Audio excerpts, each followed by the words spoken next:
Hello and what's going on, ladies and gentlemen? Mangumson here, bringing you another D2 video. Today we're going to be talking about the Iron Banner weapons. Now, for some of these weapons I have already outlined and I have them already set up for what I think would make them good. So let's start with it. Well, the Crimil's Dagger, Iron Banner, 120 aggressive frame hand cannon. Now, we are going to have to put this up against other 120 hand cannons in order to see its viability. So, Crimil's Dagger, what I think makes it good is opening shot, moving target. Opening shot, moving target, so you can get better target acquisition and you can engage in that fight before the other person. Now, if you have an Igneous Hammer is going to dwarf this Crimil's Dagger 9 times out of 10. And if you think you're going to get into a gunfight, your Crimil's Dagger versus someone with Igneous Hammer, I think I left it on Igneous Hammer Adept, but let's go back to regular Igneous Hammer, go back to this, go back with a keep away, go back with an opening shot.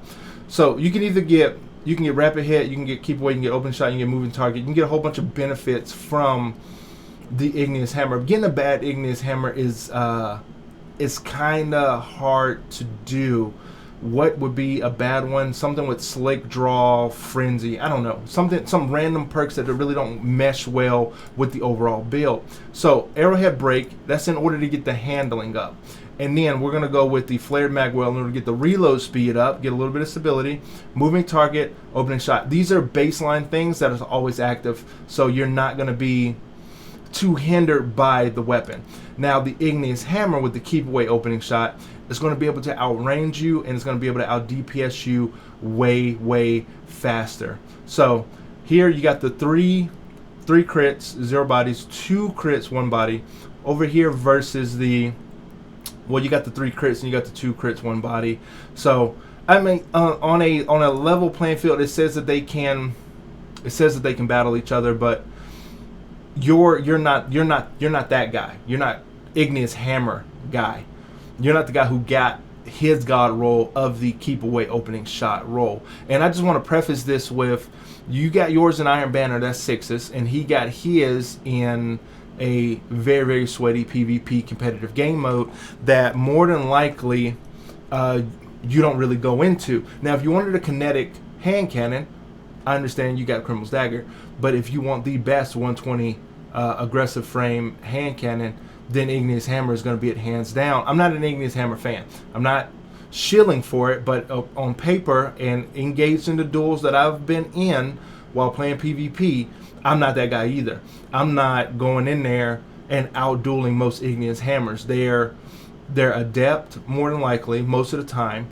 Whether they got carried to the lighthouse or not, it doesn't even matter, because they got the role that they wanted and they're out-dueling me with it. So you're not that guy either. Just trust. The Igneous Hammer guy and the Crimil's Dagger guy are 2 totally different guys, and you're not him.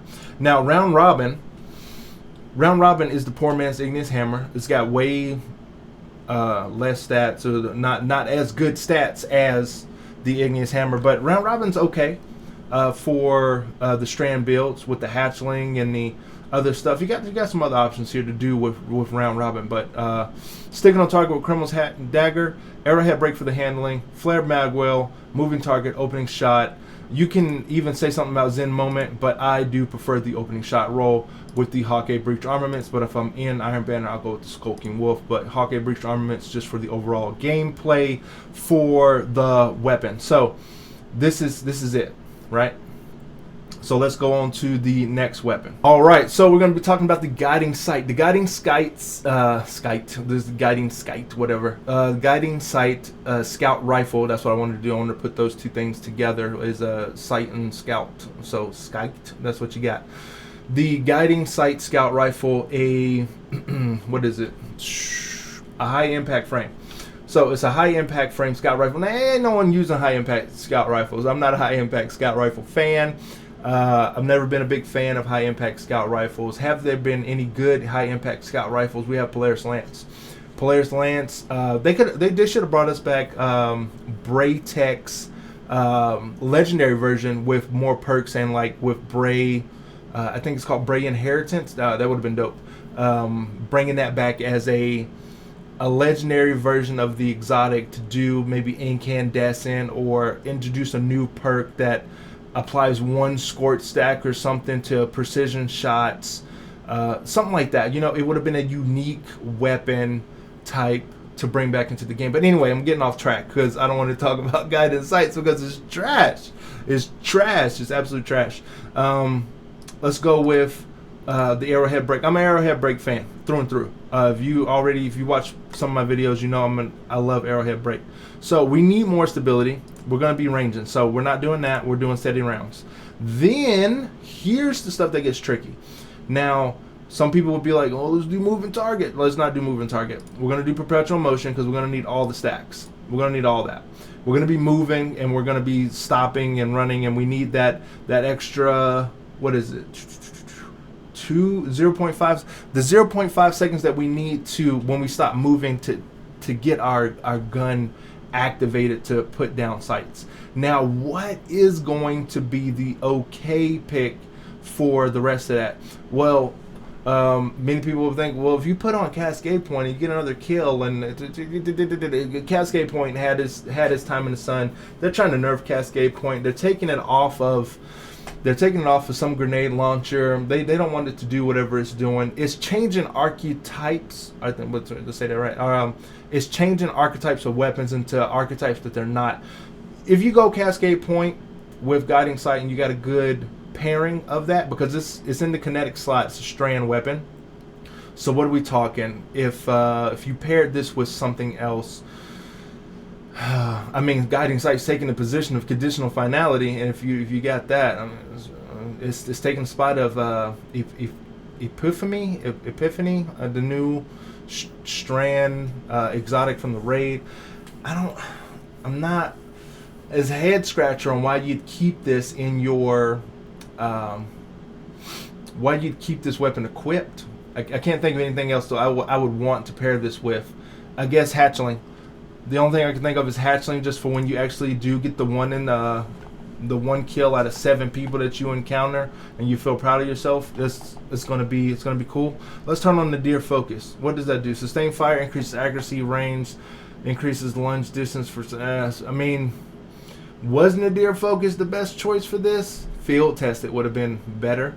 Would have been more better. Would have been way better. Would have been awesome sauce better. But Nadir Focus is what we got. Now you want a Nadir Focus weapon that's good, and then we're talking Nightshade. I know not the same archetype. I get it. We're talking scout rifles versus pulses, but perpetual motion hatchling. That's what you get. What's what you get. Don't go for Guiding Sight. Don't go for it. Charaxopos. When Guardian Games comes back, probably I think it's coming up soon. Charaxopos, a very good lightweight strand scout rifle. So get that. Don't really not this. Not this. If you want a good high impact scout, I think it's still trash. I'm gonna put that out there again. This is your best option here, in my opinion. You got Arrowhead Break, you got the steady rounds. It's trans configuration for those who are just listening. Steady rounds, keep away, opening shot, and with all that masterwork, you're gonna need handling, because without the masterwork of handling, it's trash. Let's take it off. Look at that, 39. It feels sluggish. It's gonna feel real sluggish. You're gonna encounter battles, and it's not gonna feel good. So I do like this combination: the opening shot, to keep away, or you go with Adrenaline Junkie. This weapon is built around the explosive pact that has with the weapon. If you use a grenade, right, this weapon gains bonus stability and reload speed when activating a grenade ability, right? So this can mesh with a lot of different things that they got going on in the game, that takes your grenade, does other things, consume the grenade, change, all that stuff. I'm not going to get into all of it, but transconfiguration in the right hands can be an okay weapon. All right. I still do not like high impact scouts. I think that they need something else on them. They shouldn't need all this help. This weapon is custom picked perks, god rolled, enhanced with my chosen masterwork, and with my chosen mod. It shouldn't need this specific amount of help in order to work, but this this weapon is transconfiguration, in my opinion, is a weapon in dire need of a buff on the buff spectrum. It needs something. It needs some help. High impact scouts need some help, or I don't know. I'm not seeing many of them that come out with jolt shot. Not many of them coming out with the one that came out with with incandescent, the imperative. Fantastic. It's a fantastic scout. It rewards you heavily for the investment that you put into it. So imperative is really good. It's ugly, but it's very good. Very good for warlock builds, in my opinion. So transconfiguration. If you want something that's cheeks and you thought about going for the guiding sight, I hate to say it, jump into a raid and try to get transconfiguration, or just do that loot box chest. Maybe you'll get enough of them and use all your resonant harmonies in order to get transconfiguration done. So let's move on to the next one. All right, so now we have Reese Walker. Reese Walker's always been good. It's not. It's never been a bad. It's never been a bad shotgun. Has it been paracorrupt a lot? Yes. And as soon as the moment that I want to start talking, that everything starts happening right in my body. So we're gonna go with smooth bore. I want to say the smooth bore. We're gonna go with accurized rounds for the range, smooth bore for the range, and then we got the slick draw. Slick draw. A lot of people don't like it. Decreases target acquisition, but it's a shotgun. You're not going to be too far away to where target acquisition is going to matter. The range is going to matter, and the handling is going to matter significantly. Slick draw for a shotgun is the new quick draw. So if you miss shots from 3 feet away, which some people do, and you blame slick draw, then go with surplus. If you keep your abilities like that, but you're not keeping your abilities like that because this game is very, very ability heavy based. So you're not doing that. Slide shot, you're gonna forget. You're gonna forget the slide, and you're not gonna get all the benefits that you want. You're not gonna get these benefits because you're not sliding. Slide shot is good, but for the common person, slick draw, it's good. And killing wind is a killing perk activation, right? So if you are already getting a lot of kills with the Reese Walker, you're playing in PvP, you're going to run out of ammo since they changed the ammo economy for special weapons. But if you're slaying like that, I mean, by all means, if you put Reese Walker with a igneous hammer, I mean, you have a beautiful thing. You have a beautiful thing there. If we talk about this new threat remover, dealing damage with all bullets and spread, increased reload speed, and you gotta go ahead and get shots in order to get the benefit of this. We're using Reese Walker in PvP, and it's gonna be slick draw. It's gonna be slide shot for that guy, slick draw for the common man, and surplus if you don't get anything better. Now, I wish it came with a second origin trait. I wish it came with field tested. I wish it came with something else right there instead of just the sculpting wolf. Give me options at the end, but Reese Walker's never been bad, so there's nothing really to compare it to. This is a short one. Reese Walker's good all around. Get that smooth bore, get the accurized rounds, get the slide shot, if you think you can be that guy, and pair it with your what's that other gun called? Everyone, Ace of Spades. Ace of Spade lovers love Reese Walker. If you're good with Ace, you're good with Igneous. I know I'm saying a bunch of solar stuff, but some of the better guns in the game are those guns. So yeah, can put those two together and you got something real good. So then you'll go into a fight with a simple slide like this, get the kill, memento mori. It's beautiful. It's beautiful. So try that out. Now, if you stayed through the Crimil's Dagger explanation, right? I'm trying to get myself center for my camera because I just moved it a little bit, so I'm going to be back off center for those that it's going to bother. But Claws of the Wolf is a trap. Claws of the Wolf is a big old trap. You have better options. There are other ways to seek help if you need that type of help. this isn't the gun you're gonna want to chase. It has some tempting options, but there's nothing out there that something else isn't already doing, but better. Let's get into it. Let's get into the comparison. This is going to be a bit of a long section, but I got a lot of things to say about Claws of the Wolf. I've been looking for a rapid fire void weapon. Is this it? No. Will it make do? Sure. Let's go over the roles that you're going to need to make do with this weapon. So first off, that god-awful recoil direction. Now, 83 is not where you're going to want to be with this. 83, the arrowhead break is a trap in this situation. So what we're going to be wanting is, let's see,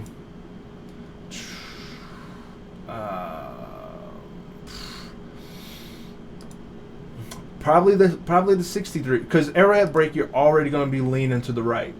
You're already going to be going that way, and you're going to go tighter right instead of a wide range of right. So less. Oh my God, this gun's so bad. Let's go with the arrowhead break. Let's give it some more assistance, right? So counterbalance mod, 98. So thank God we got it somewhere close to manageable.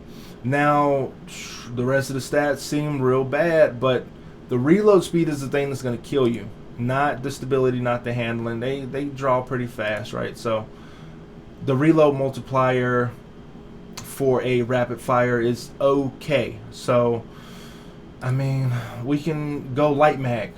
I'm not too enthusiastic about this gun because I feel like I have to try to make it work. That's what we're kind of really getting into. So light mag, we'll go with that. We'll go with light mag because we already have a reload multiplier from the rapid fire frame type. We'll go with the light mag, and then see what kills me is that even using it with the subclass and elemental capacitor, the thing that would have really elevated this gun, in my opinion, would have been the handling versus the stability. But let's go with the elemental capacitor and let's activate it. Right? Let's activate the void. Let's get the stability up to reduce our flinch. I'm gonna say go with perpetual motion, but just for you guys to be able to see it, perpetual motion, elemental capacitor. So anyway, let's talk about keep away. And don't even not keep away, head seeker, and it doesn't have so I was already trying to pair keep away and head seeker together because that's usually the bread and butter of the two. But if we want to go repulsor brace, destabilizing rounds, in my opinion, these two things do not make a void weapon better.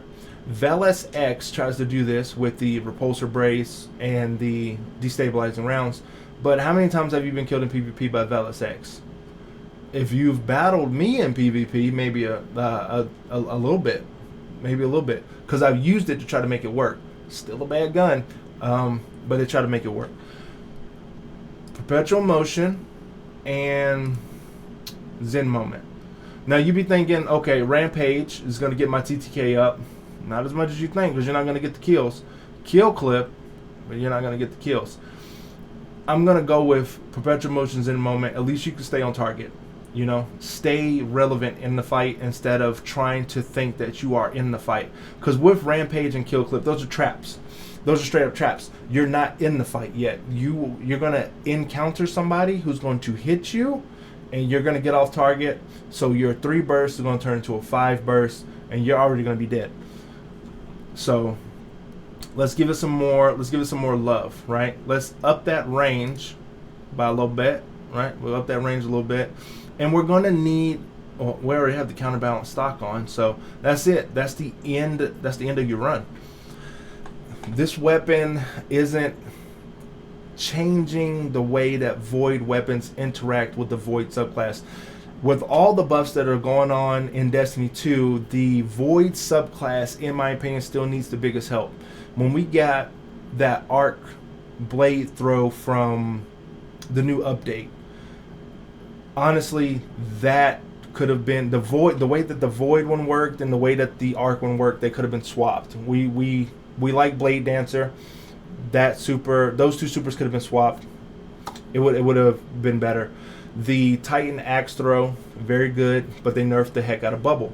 Right, the Bubble if I remember correctly, in its original context was supposed to be mobile. Then they changed that to Banner Shield. Now Banner Shield dwarfs over the whale. Then we have Nova Bomb, which the only good Nova Bomb is the one that scatters the stuff out of the Nova Bomb. The other one still doesn't do enough. People are probably, if you remember a good Nova Bomb, you have the one that scatters. You could throw 4 at close range. That was a good PvP one. And you had Lance that can just make the Nova Bomb travel straight. So another good PvP option. So we had one for PvE, which did the scatter. Then we had 2 options for PvP. So anyway, how is this relevant to Claws of the Wolf? Claws of the Wolf does not have Thresh. It doesn't have like a new perk to give it volatile rounds. It doesn't have a lot of backup perks that end up making a void weapon better. If it had, let's say, perpetual motion and Zen Moment target lock. No, not target lock. Not target lock. The Zen Moment, what's it called? Where you get a kill and that weapon, let's see. Velis X has it. Tunnel Vision. Okay. So we're going to go over the comparisons right now. Like I said, this one's going to be a long little stint. If it had Tunnel Vision, Perpetual Motion would be good. You get a good kill perk on top of what you're already doing. Combine that with the Ger Falcons to give you volatile rounds on this type of weapon, and that would be nice. Or if you did a Destabilizing Rounds Loose Change. Destabilizing Rounds Loose Change picks up what the gun's already lacking at. So we're going to talk about that right now. Let's go into the comparisons because you guys have already seen the compare chart. So, Claws of the Wolf. Comparing it apples to apples for Grid Skipper, it loses. It loses out for what the Grid Skipper does. If you're a hip fire type of rapid fire frame, I don't know why you would do that, but anyway. But it's better at hip firing. All around the board, it's not as good. Autumn Wind as a rapid fire pulse rifle, again beats it out hands down. Again, Autumn Wind's a really good one. It felt a little weird when it got the pulse rifle things and all that stuff changed, but it ended up getting Nadir focus, I want to say, and made it better. So Autumn Wind is okay. It does work with the Nadir focus because the Nadir focus, I thought it had Nadir focus. Oh, sorry, messed that up. One Quiet Moment's not bad either. It gives you that extra reload speed, so it's not bad. I thought Nightshade, I want to say, has Nadir focus, but anyway, Autumn Wind's good, and the One Quiet Moment after you get the kill in battle, it's going to be all right. Now, what I'd compare Claws of the Wolf to, for the most part, because Autumn Wind, I want to say, is PvP. So you're going to need to play a lot of it to get some good rolls. Grid Skipper you can't really get anymore until they bring it back, and it'll probably still be better than Claws of the Wolf whenever it does come back. Elsie's Rifle and Velis X. I know we're talking rapid fire versus high impact and aggressives. I know. But if you want a good void pulse rifle, Elsie's rifle with Destabilizing Rounds Loose Change. Right? Let's see. Destabilizing Rounds. Loose Change. Where is it? Loose Change, Destabilizing Rounds. Alright. So I've tried to keep away the Head Seeker roll. It doesn't make it better. I've done the Feeding Frenzy, Desperado. Doesn't work. I've tried the Desperate Measures and some other stuff. But anyway, Loose Change, Destabilizing Rounds, very good. It's a very good roll on that front. Velis X is bad across the board for a lot of reasons, because even when you give it all of its stats, the things that I use, it still doesn't make up for the terrible handling that it has, right? Even if you got to do everything in your power to draw this weapon out, and it just really doesn't help it. Golden Tricorn doesn't even elevate it. It's a good looking gun, but 12 more handling would have made it very, very good. So again, Claws of the Wolf compared to all the other types of better rapid fires that you could get, Grid Skipper, Autumn Wind, and the ones that you can actually farm for, Elsie's, and just pick this up from the Monuments of Lost Light. You can make ValSX work if you have things that increase your radiant stove speed, kinda. What's that one for the Ophidian aspects? Makes ValSX good. Again, it's another weapon like Claws of the Wolf. You have to put so much into it to make it work. So Claws of the Wolf don't go for it. So this has gone on long enough. Let's get into the next one. So to make up for all that time, the Lethal Abundance is not bad. It's a very good, I want to say, high impact frame strand weapon. I can't really see. I'm looking on my screen to see if I see high impact, but my head's in the way, so I have to look over here to find it. We have the Arrowhead Break, gives it 100% recoil direction, steady rounds, increases stability. We have Keep Away to engage in longer distance fights, and we have Tap the Trigger in order to keep that stability going. A lot of you guys probably have the Onslaught version with Slice or the Dynamic Sway with the Onslaught. You're not getting kills like that with it. You're not doing that. In PvE, you're doing that. Yeah, okay, cool. But if you already got Onslaught, you would want Onslaught Hatchling, more than likely, right? If you could compare those, if you could put those two together for this weapon, you'd do the Onslaught and the Hatchling. But you can't. So, Slice, Niche, Dynamic Sway, Tap the Trigger is going to be better because you're going to be laying on that trigger. So, Keep Away for the engaged gunfights and Dynamic Sway reduction in order to keep that stability going, right? So, Tap the Trigger, Keep Away. This is Dynamic Sway. These are both okay, but I would want to say the Keep Away and the Tap the Trigger. You're going to be all right with that. So, if you're chasing Lethal Abundance, that's what I think that you'll need. What masterwork could you get on it in order to make up? You can make up for the range that you lost. Cool. Or you can make it better with the handling. Keep that range loss. It'll be all right. You're probably not going to need, you're not going to need the stability at all. So if you get a stability one, if you didn't get a 5 out of 5, I'd say get the handling one if you can, and Keep Away and Tap the Trigger. So let's go on to the next one. Okay, so so we have Point of the Stag. Point of the Stag. Point of the Stag is not. Point of the Stag is not this. That's what makes Point of the Stag bad. It has the little wild card. That's cool.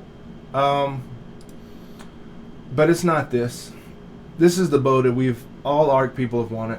This is Trinity Ghoul in its legendary form. This is it.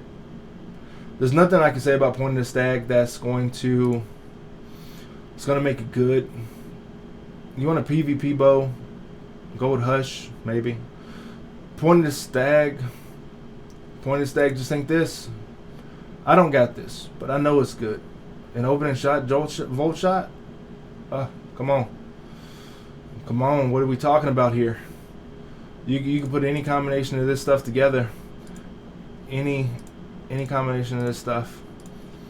This still makes it good. So this is, you need to get into the raid to get this. So Salvation's Edge raid. Your Point of the Stag is fodder. Whatever role you get. Can you be good with it? I'm not saying you can't. I'm not saying you can't. But it's not that. It's not. Anybody who's played with this one, an opening shot, a shoot to loot, strategist. I mean, you look at all these perks. Hip fire out of all of them. Out of all of them, in the left column, only hip fire grip is mediocrely bad. Everything out of the right column. Alright, so probably the Archer's Gambit. But you're gonna want Volt Shot. So that's it. Okay, so let's recap real quick. So we have Crimil's Dagger. It's not better than Igneous. You got Round Robin. You have, I didn't go over combined action. You're not crazy. If you're looking at this part of the video, you're not crazy. I didn't really go over it. But if you've been getting this gun a lot, right? This is probably your two best options here. That's cool. So anyway, Crimil's Dagger is okay. Igneous is not better than Igneous Hammer. Round Robin is still, I guess, better than Crimil's, unless you really like Crimil's. Combined action ain't bad for those who like it. It's got field tested, so field tested really makes it better. Guiding sight, don't go for it. It's trash. Transconfiguration is the better trash version of that. So get into the raid. And Reese Walker's always been good. Claws of the Wolf is trash. Even comparing it to everything else we got going on here, it's still trash. Lethal Abundance is good with Keep Away, tap the trigger. Point of the Stag is not non-deodment, or whatever, however you say that. It's not that. So Point of the Stag is trash. So don't get that. So all in all, about the Iron Banner weapons, 2 weeks of Iron Banner, that is, it's going to give, in my opinion, it's going to give the casuals more time to play. For those with full-time jobs, for those who've taken a break from Destiny. I feel like the cadence of everything that they're doing with the game is to slow down the I have to log into Destiny every day type of feel. So that's what we're getting with all these changes, with the delayed of the next season to the next season. So as far as the Iron Banner weapons go, you have your list there. You have the comparisons of what I said. If you guys did enjoy the video, go ahead and hit the thumbs up button. It really does help the video out. And go ahead and like, share, and subscribe. And I will see you in the next one.